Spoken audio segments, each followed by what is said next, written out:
Good morning everyone.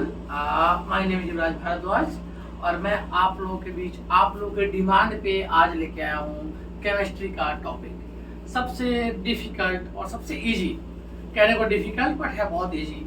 और हम यहाँ देखेंगे कि periodic classification of the elements. Periodic classification मतलब क्या? एक अरेंजमेंट सिस्टमेटिक टाइप से किसी भी चीज का एक सिस्टमेटिक अरेंजमेंट जिसको हम कहेंगे कि पीरियोडिक क्लासिफिकेशन लेकर के आए किसी भी एलिमेंट का। अब हम देखेंगे कि आखिर जब हमारे पास एलिमेंट्स थे, जब हमारे साइंटिस्ट ने खोजना शुरू किया तो एलिमेंट्स मिले hydrogen, helium, lithium, beryllium, boron, carbon, nitrogen, oxygen, fluorine, neon से लेकर के कैल्शियम तक। ये जब हमारा और अरेंजमेंट हुआ तो बात हुई कि पीरियोडिक क्लासिफिकेशन में इसको अरेंज कैसे करना है। अब पीरियोडिक क्लासिफिकेशन में अरेंजमेंट करने के लिए जरूरत क्यों थी? तो उनका सही तरह से सिस्टमेटिक अरेंजमेंट जरूरी था। ढूंढे गए सभी एलिमेंट्स का, जब ढूंढे गए सभी एलिमेंट्स को अरेंज करने की बात आई तो बेसिकली जब बेसिक प्राइम फैक्टर पे हम बात करते हैं कि प्राइमरी लेवल पे किन लोगों ने काम किया था एलिमेंट्स के अरेंजमेंट्स के लिए, उसके ऑर्डरिंग के लिए, कि हम सब जानते हैं order is important for the any other substance. तो ऑर्डरिंग बहुत इंपॉर्टेंट होता है। तो हम देखेंगे ऑर्डरिंग क्यों करना भाई। अब हम ऑर्डरिंग करने की बात आएंगे। अब सबको हम जानते हैं कि किसी भी चीज को बिना ऑर्डर और डिसऑर्डर, कोई भी चीज अगर ऑर्डर में है तो ज्यादा प्रभावी होता है और अगर वो डिसऑर्डर में है तो कम प्रभावी होता है। जब हम बात करेंगे ऑर्डर में डालने की तो सबसे पहले पीरियोडिक टेबल बनाया गया, जो सक्सेस तो नहीं हुआ अलग हद तक, लेकिन साइंटिस्टों ने, केमिस्टों ने इसके लिए कोशिश करी कि सबसे पहले एलिमेंट्स को ऑर्डर में कैसे डालना है। और इस ऑर्डर फॉर्मेशन के लिए सबसे पहला जो ऑर्डर फॉर्म किया गया वो किया गया डोवर्नियर का ट्राइड्स। डोवर्नियर नाम के साइंटिस्ट ने तीन तीन एलिमेंट्स को एक साथ रख करके एक ऑर्डर फॉर्म किया और बताया कि ये जो जितने भी एलिमेंट्स हैं वो एटॉमिक मास के अकॉर्डिंग रखे जाएंगे। एटॉमिक वेट, एटॉमिक मास के अकॉर्डिंग इनको रखने की सिलसिला शुरू होता है। और इसी में सबसे पहले डोवर्नियर ट्राइड्स ने तीन एलिमेंट्स को एक साथ अरेंज किया। वो तीन एलिमेंट्स थे लिथियम, सोडियम, पोटेशियम। अब सवाल आता है कि क्यों लिथियम, क्यों पोटेशियम और क्यों सोडियम? तो बच्चों ध्यान देने वाली बात यहाँ पे है कि जब डोवर्नियर साहब एक्सपेरिमेंट कर रहे थे और जब उनका साइंस आगे की ओर बढ़ रहा था तो उस टाइम पे हमने स्टेबिलिटी की खोज नहीं की थी। तो सवाल आएगा कि what do you mean by stability? तो हम कहेंगे कि जिसे हमारे सिलेबस के बुक में, जिसे हमारे स्कूल के सिलेबस में पढ़ाया जाता है कि नोबेल गैस। तो कौन नोबेल? तो कहेंगे रविन्द्रनाथ टैगोर नोबेल। हाँ, वो नोबेल। क्यों? क्योंकि जो अपने जीवन में सबसे प्रमुख योगदान, सबसे प्रमुख पायदान को प्राप्त कर लेता था यूरोपियन भाषा में, उसे नोबेल अवार्ड दिया जाता था। नोबेल ऐसा आत्मा जो परम सही, गलत, अच्छे, बुरे से परे हो चुका है। तो यहां देखेंगे कि हीलियम की खोज नहीं हुई थी, मतलब कि इनर्ट गैस की खोज नहीं की गई थी उस टाइम पे।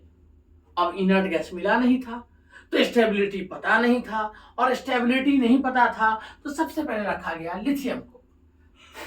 और ट्राइड्स ने तीन तीन एलिमेंट्स को एक साथ अरेंज किया। जैसे कि यहां हम देखेंगे कि ट्राइड्स ने लिथियम, डोवर्नियर ने लिथियम, सोडियम और पोटेशियम को एक साथ रखा। हम देखेंगे, हम सबको पता है कि जब हम 9th क्लास में थे तो हमने पढ़ा था कि लिथियम जो होता है उसका एटॉमिक मास 7 होता है। क्यों होता है? इसके पीछे भी लॉजिक है। अगर कोई एटॉमिक नंबर ऑड नंबर में होगा, मतलब विषम संख्या में होगा, तो उसको 2 से गुना करके, 2 से मल्टीप्लाई करके उसमें एक ऐड करेंगे। और अगर कोई एटॉमिक नंबर मतलब कि एलिमेंट सम संख्या, मतलब कि इट मींस इवन नंबर में होगा, तो उसको 2 से बस मल्टीप्लाई करेंगे।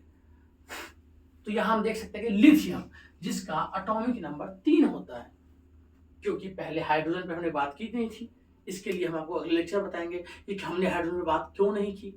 हीलियम की खोज हुई नहीं थी तो बात आती लिथियम की, क्योंकि वो दोनों जगह खाली थी और उसके पास वैलेंसी 1 था। तो हमने कहा कि पहले सेल में 2, दूसरी सेल में 1, मतलब क्या 3। तो यहां से फाइंड होता है कि एटॉमिक नंबर 3 था। तो हमने कहा कि 3 एटॉमिक नंबर, मतलब कि 3 की बातें हो रही है यहाँ पे। और हम 3 को देखेंगे तो हमने देखा कि 3 को अगर हम टेबल के फॉर्म में अरेंज करते हैं तो हम देखते हैं कि 3 गुने 2 प्लस में 1 इक्वल टू 7। तो यहाँ पे क्या देख रहे हैं कि जो लिथियम है उसका एटॉमिक नंबर 7 आ रहा है। फिर हम देखते हैं कि अगला नंबर है सोडियम। सोडियम जिसका एटॉमिक नंबर 11 है। और जब हम बात करेंगे तो यहाँ क्या आएगा कि 11 गुने 2 प्लस 1, 11 दूनी 22 और 1 23, क्योंकि सोडियम भी एक ऑड नंबर है। और हम फिर देखेंगे कि पोटेशियम, जब हम पोटेशियम की बात करेंगे तो हम क्या देख रहे हैं कि यहाँ पे पोटेशियम का एटॉमिक नंबर होता है 19। और हम क्या देख रहे हैं कि 19 मतलब 19 गुने 2 प्लस 1 इक्वल टू 39। तो हमने क्या देखा, डोवर्नियर ने कहा अपने ट्राइड्स इक्वेशन के अकॉर्डिंग कि जब पहले एलिमेंट और तीसरे एलिमेंट, इन दोनों एलिमेंट का बाबू मीन निकालेंगे, तो अंग्रेज नहीं बनना है, देसी भाषा में समझना है। मीन मतलब एवरेज, मतलब औसत। जब 2 नंबर का, पहले नंबर तीसरे नंबर का जब हम औसत निकालेंगे, एवरेज निकालेंगे, तो उसका जो एवरेज नंबर होगा ना बाबू, वो उतना ही होगा जितना कि दूसरे नंबर का एटॉमिक मास होगा। तो हम देखेंगे कि यहाँ पे जो आपका लिथियम है इसका एटॉमिक मास है 7। अब प्लस हम देख सकते हैं तीसरे नंबर पोटेशियम का एटॉमिक मास है, एटॉमिक नंबर है 19। तो हमने क्या सिखाया आपको कि 19 दूनी 38 प्लस 1, 19 टू 38 प्लस 1 होता है 39। और हमने कहा मीन, तो मीन के लिए कुछ नहीं करना है, जितना नंबर उतना बटा डिवाइडेड, जितना भाई उतना बटा बंटवारा।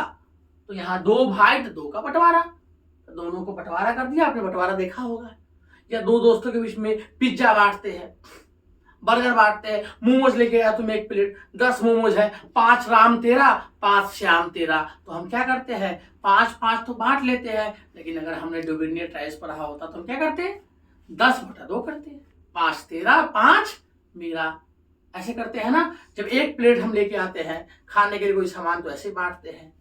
जब हम 2 कोई सामान लेकर आते हैं 1-1 और 3 लाते हैं तो 1 तेरा 1 मेरा, फिर 1 में से आधा आधा, आधा तेरा और आधा मेरा।